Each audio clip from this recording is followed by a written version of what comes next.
शारदीय नवरात्र के दूसरे दिन करें मां ब्रह्मचारिणी की कथा का पाठ, मिलेगा व्रत का पूर्ण फल। नवरात्र के दूसरे दिन मां ब्रह्मचारिणी की पूजा का विधान है। मां दुर्गा का यह स्वरूप बेहद शांत है।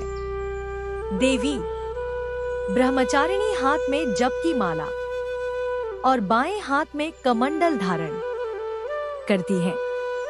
ऐसा कहा जाता है कि जो भक्त मां ब्रह्मचारिणी व्रत कथा अपने जीवन में दिव्या ज्ञान की कामना करते हैं, उन्हें मां की पूजा जरूर करनी चाहिए।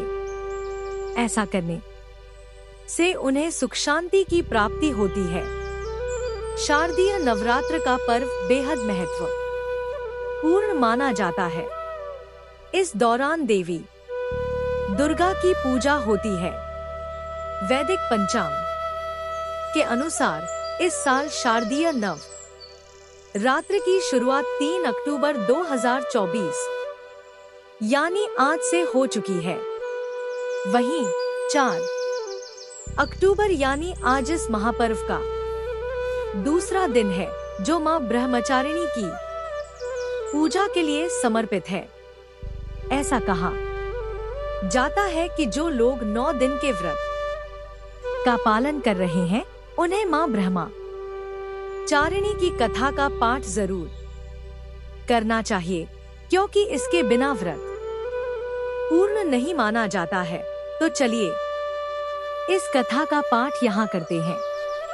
मां ब्रह्मचारिणी कथा पौराणिक कथाओं के अनुसार माता ब्रह्मचारिणी हिमालय और देवी मैना की पुत्री हैं, जिन्होंने नारद मुनि के कहने पर शिव जी की कठोर तपस्या की थी और इसके प्रभाव से उन्होंने शिव जी को पति के रूप में प्राप्त किया था।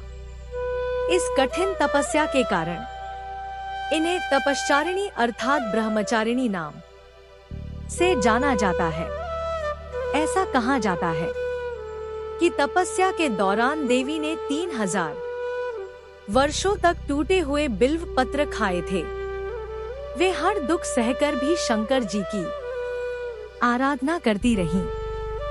इसके बाद तो उन्होंने बिल्व पत्र का भी त्याग कर दिया था। फिर कई हजार वर्षों तक उन्होंने निर्जल व निराहार रहकर तपस्या की। जब उन्होंने पत्तों को खाना छोड़ा तो उनका नाम अपर्णा पड़ गया। घोर तपस्या के कारण देवी का शरीर एकदम क्षीण हो गया, जिसे देखकर देवता, ऋषि, सिद्धगण, मुनि सभी ने ब्रह्मचारिणी की तपस्या को अभूतपूर्व पुण्य कृत्य बताकर सराहना की और कहा कि हे देवी, आपकी तपस्या जरूर सफल होगी। फिर कुछ समय के बाद ऐसा ही हुआ।